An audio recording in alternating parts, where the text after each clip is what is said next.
Welcome back, everybody, to Rob's MetalWorks. We are having one hell of a time here tonight with a great thrash band from right here in San Antonio, a band that I've been vying to get here on the program to share with all you people out there who dig thrash metal.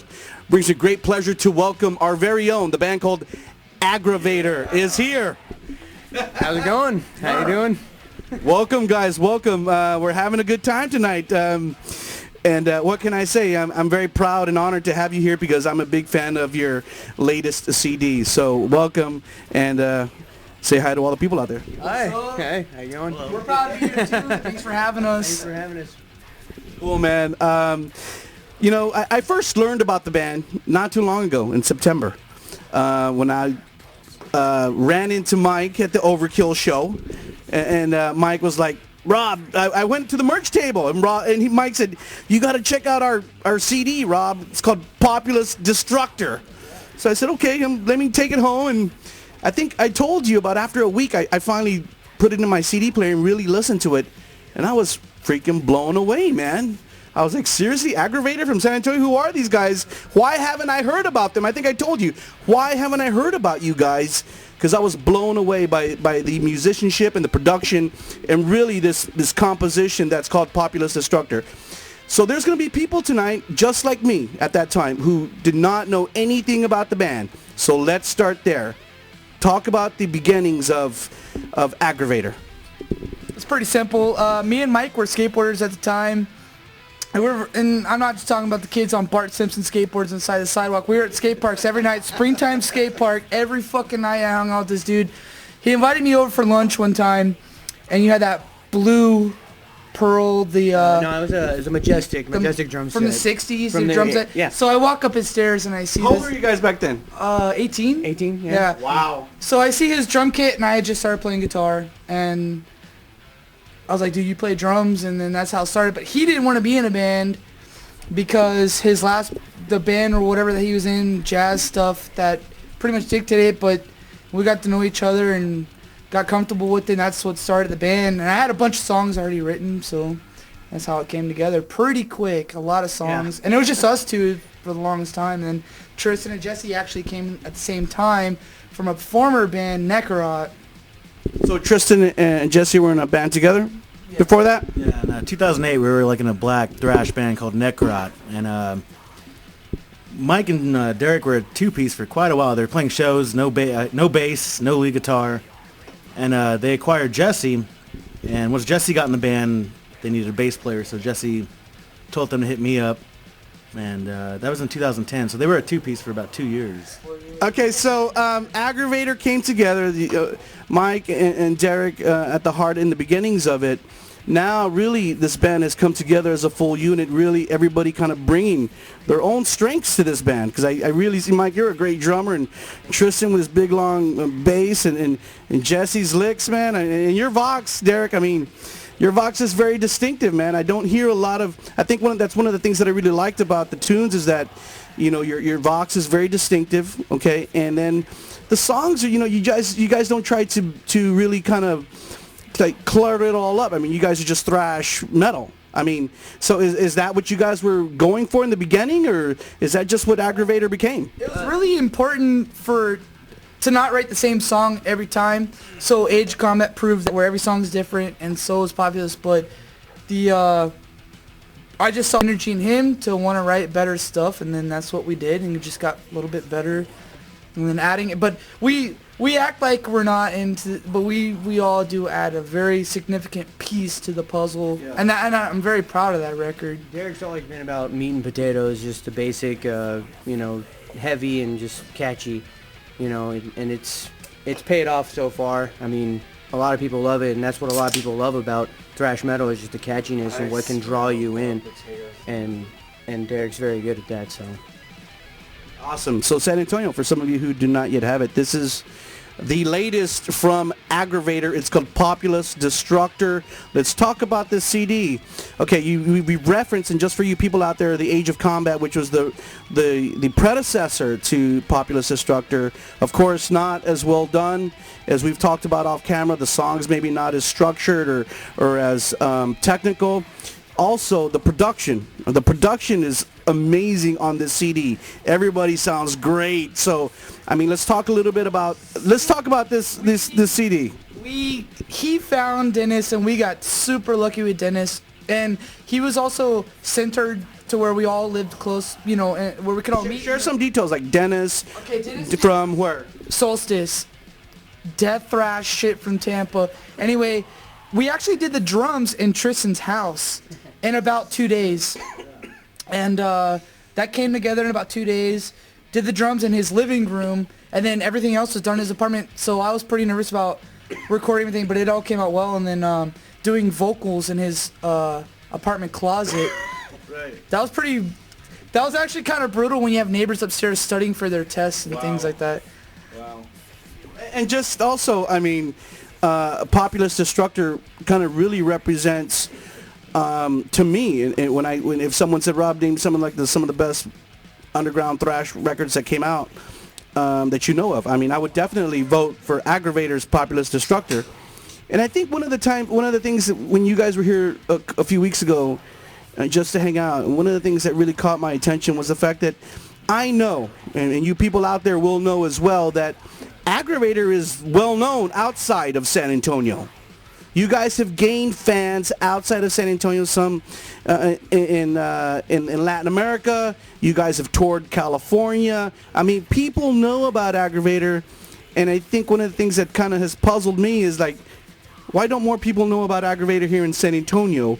What has kind of happened here in San Antonio? I mean, have you guys even tried to penetrate this market, or have you kind of just said, you know what, Aggravator is, especially in the internet age, we want our band to be a worldwide band, not something just for San Antonio. Absolutely. I think as far as San Antonio goes, it's just not our scene here. I know we have a lot of impenetrable market for thrash, underground thrash that we want to do in San Antonio. There's just so many people that like so many different genres. It's just not reasonable to do it here. San Antonio is very death metal, and it's very bullshit music. So for us, like, a lot of people don't like what we're doing here in town, so we have to venture out to California, or, you know, even going to fucking Austin. They like it more than you know. Austin's the crowds here, they're not I don't know, they're just really not into the thrash stuff, and our European fans and stuff, they like us much more than San Antonio. Just hasn't really been a hot spot for us. Don't get us wrong, though. I don't know why. Our San Antonio fans, though, we love them so much. Like, they come out and they support us every show that we have, and the ones that do come to the shows, we love them to death, and we definitely respect that very much. I think it's also the open mind market where thrash it just doesn't hit the soft spot for people, like, you know, where maybe back in the 80s S.A. Slayer era would have worked. It just doesn't work now because you have the giant bands and we all know who they are, and it's just hard to penetrate that market. And I don't know, there's nothing I say. I'm still gonna write the fuck I want to write. E-standard tuning, fucking heavy metal shit, and that's just what I want to do, you know. I think I would agree with you guys to a certain extent, and then kind of maybe disagree to a certain extent, because I think there's people out there who like various types of genres. I mean, I'm sure you guys like other types of metal besides thrash. I listen to Yeah, I mean, I listen to all kinds of metal. I think, and you guys are definitely quality. I think you know what I think the issue is? I just think people just haven't heard of Aggravator yet. People don't know about Aggravator yet. I mean, and I think once they do find out about this band, that they're really going to dig Aggravator and this CD. So let's talk a little bit about what you guys have done to kind of support this CD. We talked a little bit about you guys doing touring and stuff like that. Obviously, you guys aren't afraid to do that. A lot of San Antonio bands don't do that. So what is your approach to, like, the grassroots work of touring? Right now, we know we need a tour for Populist Destructor. We've already toured for Age of Combat. When Age of Combat came out, we hit the road in the West Coast with Steel Bearing Hand, and that was a really awesome time. We definitely want to hit the road again to support Populist Destructor. It's just, you know, money and other issues keeps us from going on the road. So, I mean, we definitely want to hit the road soon for Populist Destructor and promote it as much as we can. But y'all did a show this past month with Cannabis Corpse, right? How did that go, Tristan? Yeah, last week. How did that go, Tristan? No, it was pretty good. We played with Cannabis Corpse and Mammoth Grinder from Austin, and it was a really good show. People turned out. The night before was DRI, so everyone was kind of hungover from the night before, but it was still a good show, man. It was a fun show. It had thrash and death metal and all kinds of shit, you know. A good drunken time. You know? I haven't been to the Limelight in a long time. It used to be back in Wacky's Deli back in the day. Oh God. Okay, so now looking ahead, you know, we're at the end of the year. Do you guys have any shows planned? What are the plans for 2015? as of right now, Or if you don't have any definite plans, what are the goals? definitely our goals are to we want to play a major festival again, like Norway or something like that, and Talk we a little bit do. about that. Talk about the Norway thing. Norway was awesome. I mean, Why were you there? When were you there? What was it? April It was 2012. April 2012, and we played the Inferno Festival, which had Absu and Autopsy, 1349, Witchery. It was How did that happen for the band? we just Mike and myself, we like to drink a lot, and we try to book good shows, and sometimes good things happen, and the Inferno Festival was one of them, and it's a really good time, man. Not everyone parties with mayhem in a hotel room, you know. Yeah, that was, It was a great, that was great classic. time. Or drinking shots of whatever the fuck they have over there, Kushk, with Autopsy, which were on the same level that the same floor that we were on. It was kind of hard to believe, but they got us there. I mean, Sweet. So more great big shows for you guys in 2015. Yeah, we're trying to get we're trying to get on some more festivals and stuff like that. We definitely want to do a tour, you know, and get out there to our fans that aren't here locally. So I mean, we have a lot of big plans for 2015. Hopefully everything comes together and we can all travel and hit the road, because we're very excited to do that. And unfortunately, we've experienced the West, we haven't experienced the East, and I'm curious to see that fan base. But for me, You've had the pizza personally, in New York, and that was very good. personally, for me, it would be we're releasing the new one that we're working on. We already had 6 songs deep, so. Okay, so you're writing. You guys are always writing new music. Is that it? Constantly, Derek's always come up with new great material, and the way we've always worked is he comes and shows it to me, and creatively, they gave me the writing power, you know, and I'm cool with that. And then they all add croutons, salad dressing. This guy, I don't know. Well, I mean, if you listen to the CD, I mean, Jesse's obviously the shred master, you know, and then even with some of the live footage I've seen, I mean, Tristan's bass is very prominent in the mix. I mean, you can hear him playing. He's just not there. On Age of Combat, my bass sounded kind of like a tuba underwater. So I really like D.D. Verney from Overkill. So, because he's very obnoxious on the bass, and I like obnoxious bass. So with Dennis, you know, Dennis has been around since the fucking late '80s, early '90s. I told Dennis, I want my bass to be obnoxious. I want that clangy. Fuck the notes. I just want to hear a metallic sounding bass, you know. And he was able to do that. And the bass and these guys, you know, thankfully they let me be obnoxious, and there's no objection to it. I love that sound. Yeah, we've always wanted that sound, and finally. I don't think it's only the bass that's obnoxious either about Tristan. Everything, yeah. Look what Tristan brought over tonight. Yes, and the beginnings of it all. So, you know, as we look ahead, do you guys want to release a new record in 2015? Is that the plan? Oh yeah. Definitely the plan is. I know Populist Destructor just came out not too long ago, but we definitely want to. We keep pushing forward and keep pushing for new material. I mean, we want our fans to. That's the only drive that I have, is to continue to. He's all about recording. That's all I give a fuck about, is just writing stuff. I mean, not too many bands are like sit here today and be like, we're working on number 3.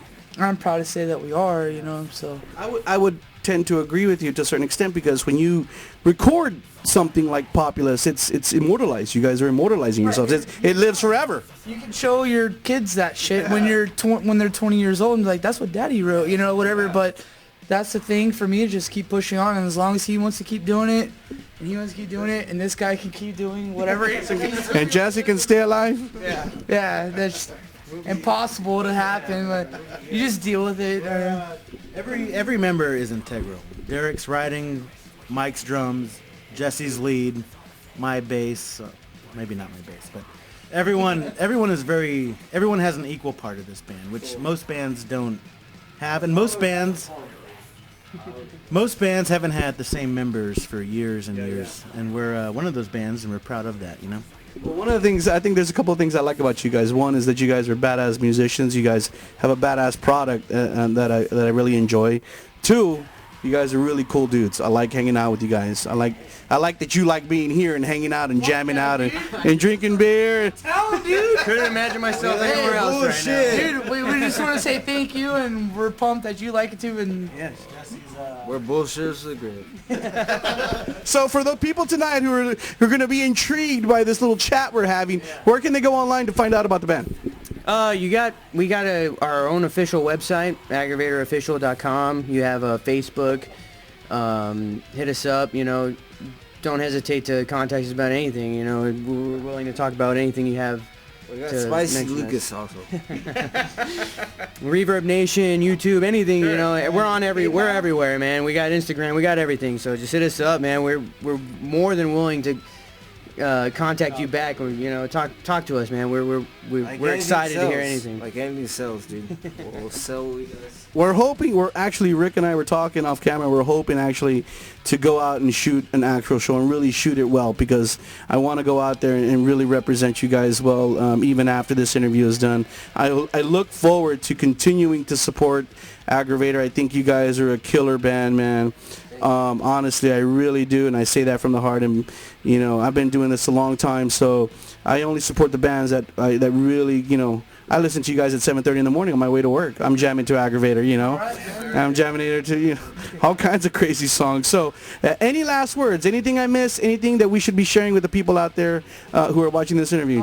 I don't think Jesse had any first words, but yeah, I would just say thanks for supporting it and thanks for having us out here. We had a great time, man. Yeah, thank you so much to Rob and Rob's MetalWorks and his crew for having us here. And hit us up, man. Hit us up. We're willing to talk to anybody. Just, you know, good people, good music. Thanks for having us out, and we're gonna get drunk, I guess. Yeah. Continue our Hella Night Aggravator. Thrash metal, yes. Remember, everyone, you saw the band. Míralo. Woo! It's not over yet. The band Aggravator, you saw them right here on Rob's MetalWorks. Remember, their new CD called Populist, Destructor is available. Go to their website, pick it up, download it, check it out. You're going to dig it. Thrash metal rolls only right here on Rob's MetalWorks. Woo!